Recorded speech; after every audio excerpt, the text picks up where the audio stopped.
गुरु जी दी साजी निवाजी, गुरु रूप गुरु प्यारी साध संगत जी, सारे गुरमुख गुरु साहब जी दी बख्शी हुई फतेह परवान करना जी। वाहिगुरु जी का खालसा, वाहिगुरु जी की फतेह। गुरमुख प्यारिओ, ਧੰਨ ਧੰਨ श्री गुरु ग्रंथ साहिब गुरबाणी गुरु ਆਪਾਂ ਸਾਰੇ ਬੱਚਿਆਂ ਦਾ ਮਾਰਗ ਦਰਸ਼ਨ ਕਰਦੇ ਹੋਏ ਸਾਨੂੰ ਇਹ ਉਪਦੇਸ਼ ਦੇ ਰਹੇ ਨੇ, ਪ੍ਰਭ ਕਾ ਸਿਮਰਨ ਸਭ ਤੇ ਉੱਚਾ, ਪ੍ਰਭ ਸਿਮਰਤ ਕਛ ਬਿਘਨ ਨ ਲਾਗੈ, ਪ੍ਰਭ ਕੈ ਸਿਮਰਨ ਅਨ ਦਿਨ ਜਾਗੈ। ਸਾਨੂੰ ਸਿਮਰਨ ਕਰਨ ਵਾਸਤੇ ਬਾਰ-ਬਾਰ ਗੁਰਬਾਣੀ ਗੁਰੂ ਪ੍ਰੇਰਿਤ ਕਰ ਰਹੇ ਨੇ, ਉਪਦੇਸ਼ ਦੇ ਰਹੇ ਨੇ ਕਿ ਤੁਹਾਡੇ ਮਨ ਦੀ ਮੈਲ ਧੋਣ ਵਾਸਤੇ ਵਾਹਿਗੁਰੂ ਗੁਰਮੰਤਰ ਤੋਂ ਇਲਾਵਾ ਹੋਰ ਕੋਈ ਜ਼ਰੀਆ ਨਹੀਂ ਹੈ। ਬਾਰ-ਬਾਰ ਸਾਨੂੰ ਸਾਰੇ ਬੱਚਿਆਂ ਨੂੰ ਇਹੀ ਦ੍ਰਿੜ ਕਰਨਾ ਪੈਣਾ ਸ਼ਬਦ, ਬਾਰੰਬਾਰ ਬਾਰ ਪ੍ਰਭ ਜਪੀਐ, ਪੀ ਅੰਮ੍ਰਿਤ ਇਹੋ ਮਨ ਤਨ ਤ੍ਰਪੀਐ। ਜਿਸ ਦੇ ਨਾਲ ਤਨ ਔਰ ਮਨ ਆਪਣੇ ਦੋਨੋਂ ਹੀ ਸੁਖੀ ਹੋ ਜਾਂਦੇ ਨੇ। ਜਦੋਂ ਸਾਡਾ ਮਨ ਗੁਰਮੁਖ ਪਿਆਰਿਓ ਅਰੋਗ ਹੋ ਜਾਂਦਾ ਨਾ, ਮਨ ਨੂੰ ਰੋਗ ਲੱਗਿਆ, ਇਹ ਜਿਹੜੇ ਵਿਚਾਰਾਂ ਫਿਕਰ ਫੁਰਨੇ ਨੇ ਨਾ, ਇਹ ਮਨ ਨੂੰ ਪਹਿਲਾਂ ਰੋਗੀ ਕਰ ਦਿੰਦੇ ਨੇ। ਜਦੋਂ ਮਨ ਦੇ ਵਿਚਾਰ ਵੱਧ ਜਾਂਦੇ ਨੇ, ਮਨ ਦੇ ਅੰਦਰ ਇਹ ਕਲਾ ਕਲੇਸ਼, ਇਹ ਜੋ ਕੋਈ ਵੀ ਟੈਨਸ਼ਨ, ਕੋਈ ਵੀ ਪ੍ਰੋਬਲਮ ਆਈ, ਮਨ ਉਸ ਗੱਲ ਨੂੰ ਬਾਰ-ਬਾਰ ਸੋਚੀ ਜਾ ਰਿਹਾ ਬੈਠ ਕੇ, ਉਹੀ ਸਾਡੇ ਵਿਕਾਰ ਬਣ ਜਾਂਦੇ ਨੇ ਫਿਰ, ਤੇ ਸਾਡੇ ਮਨ ਦਾ ਬੈਲੈਂਸ ਵਿਗੜ ਜਾਂਦਾ। ਤੇ ਜਦੋਂ ਮਨ ਰੋਗੀ ਹੋ ਗਿਆ ਤੇ ਫਿਰ ਉਹ ਤਨ ਤੇ ਵੀ ਰੋਗ ਨਿਕਲਦੇ ਨੇ ਬਣ ਕੇ ਫਿਰ। ਇਸ ਲਈ ਆਪਾਂ ਮਨ ਦੀ ਕਹਾਣੀ ਸਿੱਖਣੀ ਹੈ, ਮਨ ਨੂੰ ਸਹਿਜ ਵਿੱਚ ਕਰਨ ਦੀ ਕਲਾ ਸਿੱਖਣੀ ਹੈ, ਕਿਉਂਕਿ ਸਹਿਜ ਤੋਂ ਹੀ ਕਹਾਣੀ ਸ਼ੁਰੂ ਹੋਣੀ ਹੈ ਮਨ ਦੀ। ਨਹੀਂ ਤੇ ਭਾਵੇਂ ਆਪੇ ਸਾਰੀ ਜ਼ਿੰਦਗੀ ਗੁਰਮੁਖ ਪਿਆਰਿਓ ਆਪਾਂ ਸੁਣੀ ਜਾਈਏ, ਭਾਵੇਂ ਸੱਚ ਦੀ ਸੰਗਤ ਵੀ ਕਰੀਏ, ਅਕਥ ਕਥਾ ਵੀ ਰੋਜ਼ ਸੁਣੀਏ, ਪਰ ਜਦ ਤੱਕ ਮਨ ਸਾਡਾ ਫੁਰਨਿਆ ਰਹਿਤ ਨਹੀਂ ਹੁੰਦਾ ਨਾ ਪ੍ਰੈਕਟੀਕਲੀ, ਤਦ ਤੱਕ ਮਨ ਅਸਲ ਸੁੱਖ ਤੋਂ ਵਾਂਝਾ ਹੈ ਸਾਡਾ। ਇਸ ਲਈ ਆਪਣੀ ਆਪਣੀ ਪਰਸਨਲ ਮਿਹਨਤ ਸਾਨੂੰ ਕਰਨੀ ਹੀ ਪੈਣੀ ਹੈ, ਕਿਉਂਕਿ ਪਿਤਾ ਸਾਨੂੰ ਕਹਿ ਰਹੇ ਨੇ, ਇਹ ਕਾਰਜ ਤੁਹਾਡਾ ਕਿਸੇ ਹੋਰ ਨੇ ਨਹੀਂ ਸਵਾਰਨਾ, ਮੈਂ ਜਿਹੜੇ ਪਿਛਲੇ ਜਨਮਾਂ ਵਿੱਚ ਕਰਮ ਕੀਤੇ ਨੇ ਉਹ ਮੈਨੂੰ ਆਪ ਹੀ ਭੋਗਣੇ ਪੈਣੇ ਨੇ, ਤੇ ਉਹਨਾਂ ਨੂੰ ਕਟਵਾਉਣ ਵਾਸਤੇ ਮੈਨੂੰ ਜਿਹੜੇ ਸਵਾਸਾਂ ਦੀ ਪੂੰਜੀ ਮਿਲੀ ਹੈ ਨਾ, ਮੌਕਾ ਮਿਲਿਆ, ਇਹਨੂੰ ਹੁਣ ਆਪਾਂ ਵਿਅਰਥ ਨਾ ਗਵਾਈਏ। ਆਪਣਾ ਇਹ ਕਾਰਜ ਸਾਨੂੰ ਆਪ ਹੀ ਕਰਨਾ ਪੈਣਾ, ਕਿਸੇ ਨੇ ਨਹੀਂ ਕਰਨਾ। ਆਪਾਂ ਕੋਈ ਵੀ ਦੁੱਖ ਮੁਸ਼ਕਿਲ ਆਂਦੀ ਹੈ, ਆਪਾਂ ਗੁਰਮੁਖਾਂ ਨੂੰ ਕਹਿਣ ਲੱਗ ਜਾਂਦੇ ਆ ਕਿ ਸਾਡੀ ਅਰਦਾਸ ਕਰੋ, ਸਾਡੀ ਬੇਨਤੀ ਕਰੋ ਮਾਲਕ ਅੱਗੇ। ਜਿਹੜਾ ਉਹਨਾਂ ਦਾ ਪਿਤਾ ਹੈ ਗੁਰਮੁਖ ਪਿਆਰਿਓ, ਸਾਡਾ ਵੀ ਉਹੀ ਪਿਤਾ ਹੈ ਨਾ, ਤੇ ਪਿਤਾ ਸੁਣ ਰਹੇ ਨੇ ਸਾਰਾ।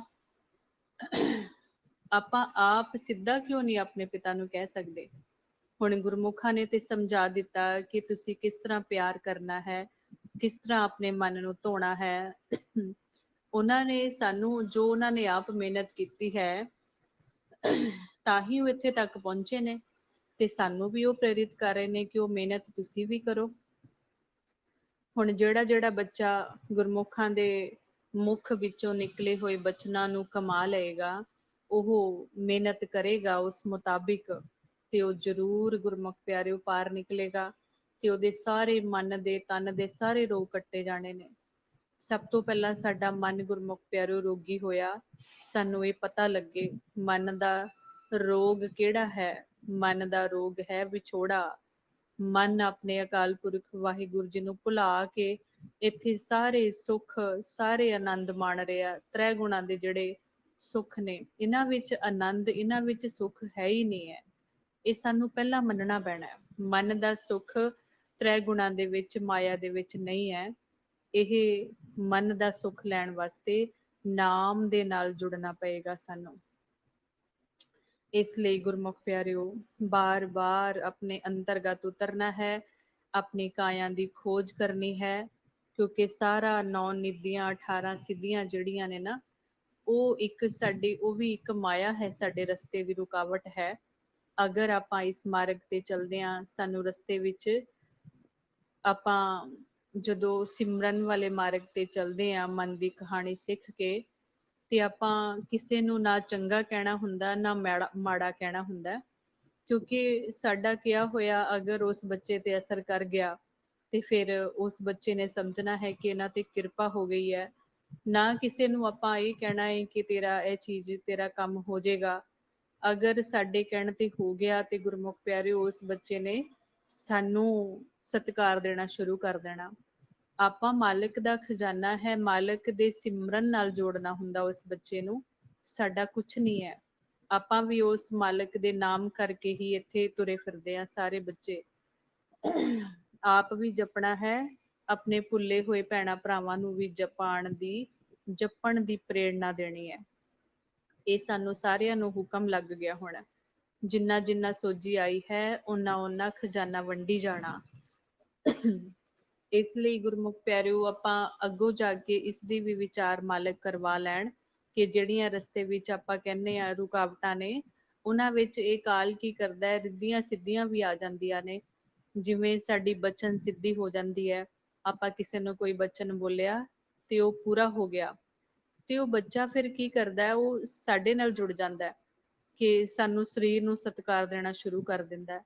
ਪਰ ਮਾਲਕ ਸਾਨੂੰ ਇਹ ਕਹਿ ਰਹੇ ਨੇ ਕਿ ਸਾਰਾ ਕੁਝ ਨਾਮ ਦੇ ਕਰਕੇ ਹੈ।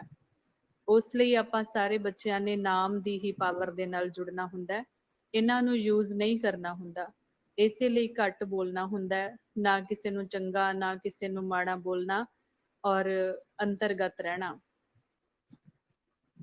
ਇਹ ਆਪਾਂ ਨਿਸ਼ਾਨੀ ਹੈ ਗੁਰਮੁਖਾਂ ਦੀ ਕਿ ਸਭ ਤੋਂ ਪਹਿਲਾਂ ਉਹ ਦ੍ਰਿਸ਼ਟਮਾਨ ਗੱਲਾਂ ਹੀ ਘੱਟ ਕਰ ਦੇਣੀਆਂ ਨੇ। ਆਪਾਂ ਜਿਹੜੀਆਂ ਦ੍ਰਿਸ਼ਟਮਾਨ ਆਪਾਂ ਰਿਸ਼ਤੇਦਾਰੀਆਂ, ਜ਼ਿੰਮੇਵਾਰੀਆਂ ਨਿਭਾਉਂਦੇ ਹਾਂ, ਉਹਨਾਂ ਨਾਲ ਨਹੀਂ ਵਿਚਰਨਾ ਜ਼ਿਆਦਾ।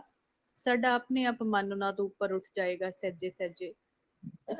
ਇਸ ਲਈ ਗੁਰਮੁਖ ਪਿਆਰਿਓ, ਸਾਨੂੰ ਨਾਲ ਨਾਲ ਇਹ ਜਿਹੜਾ ਤ੍ਰੈ ਗੁਣਾਂ ਦਾ ਖੇਡ ਹੈ, ਇਹਨੂੰ ਵੀ ਬੜੇ ਪਿਆਰ ਨਾਲ ਬਰੀਕੀਆਂ ਨੂੰ ਸਮਝਣਾ ਪੈਣਾ, ਤਾਂ ਹੀ ਸਾਡਾ ਮਨ ਅੱਗੇ ਹੋਰ ਅੱਗੇ ਜਾ ਸਕਦਾ ਹੈ ਸੁਣਨ ਵਿੱਚ। ਜਦੋਂ ਦੁੱਖ ਤੇ ਸੁੱਖ ਦੋਨਾਂ ਤਰ੍ਹਾਂ ਦੇ ਫੁਰਨੇ ਖਤਮ ਹੋ ਗਏ ਸਾਡੇ, ਬੜੇ ਹੀ ਪਿਆਰ ਨਾਲ ਆਪਣੇ ਮਨ ਨੂੰ ਸਮਝਾਉਣਾ ਹੈ ਔਰ ਸਹਿਜ ਵਿੱਚ ਰਹਿਣਾ ਹੈ। ਫੁਰਨਿਆਂ ਨੂੰ ਰੋਕਣਾ ਹੈ। ਫੁਰਨੇ ਤਾਂ ਰੁਕਣਗੇ ਜਦੋਂ ਸਾਨੂੰ ਤਰੀਕਾ ਪਤਾ ਹੋਏਗਾ ਕਿਵੇਂ ਰੁਕਣਗੇ। ਹੁਣ ਸਾਰੇ ਗੁਰਮੁਖਾਂ ਨੇ ਆਪ ਬੋਲ ਕੇ ਆਪਣੀ ਹੀ ਕੰਨਾਂ ਦੁਆਰਾ ਆਪਣੀ ਹੀ ਧੁਨ ਨੂੰ ਸੁਣਨਾ ਹੈ ਬੜੇ ਪਿਆਰ ਨਾਲ। ਸਭ ਤੋਂ ਪਹਿਲਾਂ ਪਿਆਰ ਵਾਲੀ ਦ੍ਰਿਸ਼ਟੀ ਬਣਾਉਣੀ ਹੈ, ਜੋ ਰੋਜ਼ ਆਪਾਂ ਕਰ ਰਹੇ ਹਾਂ। ਮਾਲਕ ਦੀ ਕਿਰਪਾ ਨਾਲ ਅੱਖਾਂ ਨੂੰ ਉੱਪਰੋਂ ਨੀਚਿਓਂ ਕਲੋਜ਼ ਕੀਤਾ ਔਰ ਸਾਹਮਣੇ ਨੇਤਰਾਂ ਦੇ ਅੱਗੇ ਸੁਣਨ ਵਿੱਚ ਦੇਖਿਆ। ਕੁਝ ਸਕਿੰਟਾਂ ਲਈ ਖਾਲੀ ਖਲਾ ਦੇ ਵਿੱਚ ਦੇਖਣਾ ਹੈ। ਜੋ ਵੀ ਸਾਨੂੰ ਸਾਹਮਣੇ ਇੱਕ ਲੇਅਰ ਬਣਦੀ ਹੈ, ਸ਼ੀਸ਼ੇ ਵਰਗੀ, ਧੁੰਦ ਵਰਗੀ, ਇਸ ਲੇਅਰ ਨੂੰ ਦੇਖਦੇ ਹੋਏ ਪਿਆਰ ਨਾਲ ਨੇਤਰ ਬੰਦ ਕਰ ਲਏ। ਨੇਤਰ ਬੰਦ ਕਰਕੇ ਵੀ ਇੱਥੇ ਧਿਆਨ ਸਾਹਮਣੇ ਇਕਾਗਰ ਕਰਨਾ। ਸਰੀਰ ਬਿਲਕੁਲ ਅਡੋਲ ਅਵਸਥਾ ਵਿੱਚ ਬਿਠਾ ਕੇ ਇੰਨਾ ਸਹਿਜ ਵਿੱਚ ਇੱਥੇ ਧਿਆਨ ਇਕਾਗਰ ਕਰਨਾ ਹੈ ਕਿ ਆਪਣਾ ਸਵਾਸ ਵੀ ਰੋਕ ਲੈਣਾ ਕੁਝ ਸਕਿੰਟਾਂ ਲਈ। ਅਗਰ ਆਪਾਂ ਮਨ ਦੀ ਇਕਾਗਰਤਾ ਚਾਹੁੰਦੇ ਹਾਂ ਗੁਰਮੁਖ ਪਿਆਰਿਓ, ਤੇ ਇਹ ਧਿਆਨ ਜਿਹੜਾ ਹੈ ਸਾਡਾ ਅੰਤਰਗਤ ਆਉਣਾ ਬਹੁਤ ਜ਼ਰੂਰੀ ਹੈ। ਤੇ ਗੁਰਬਾਣੀ ਗੁਰੂ ਦੇ ਮੁਤਾਬਿਕ ਅੰਤਰਗਤ ਕਿਹਨੂੰ ਆਖਿਆ ਤੇ ਬਾਹਰ ਕਿਹਨੂੰ ਆਖਿਆ, ਇਹ ਵੀ ਸਾਨੂੰ ਪਤਾ ਹੋਵੇ ਸਾਰੇ ਬੱਚਿਆਂ ਨੂੰ।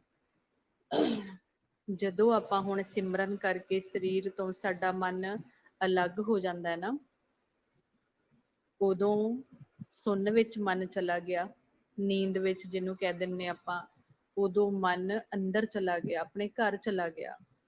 ਤੇ ਜਦੋਂ ਇਹ ਬੋਡੀ ਨਾਲ ਜੁੜਿਆ ਹੁੰਦਾ, ਫੁਰਨੇ ਲੈਂਦਾ ਹੈ ਮਨ ਸਾਡਾ, ਉਦੋਂ ਘਰੋਂ ਬਾਹਰ ਆਇਆ ਹੁੰਦਾ ਹੈ। ਇਸ ਨੂੰ ਸਮਝਣਾ ਹੈ ਆਪਾਂ ਗੱਲ ਨੂੰ। ਜਦੋਂ ਸੁਣਨ ਵਿੱਚ ਗਿਆ ਉਦੋਂ ਅੰਦਰ ਗਿਆ ਹੋਇਆ। ਇਹ ਜੋ ਸਾਹਮਣੇ ਖਾਲੀ ਖਲਾ ਹੈ, ਰਾਤ ਨੂੰ ਸਾਡਾ ਮਨ ਸੁਰਤੀ ਰੂਪ ਹੋ ਕੇ ਇਸ ਬੋਡੀ ਨੂੰ ਛੱਡ ਜਾਂਦਾ ਹੈ। ਇਹ ਬਗਾਨਾ ਇਲਾਕਾ ਹੈ,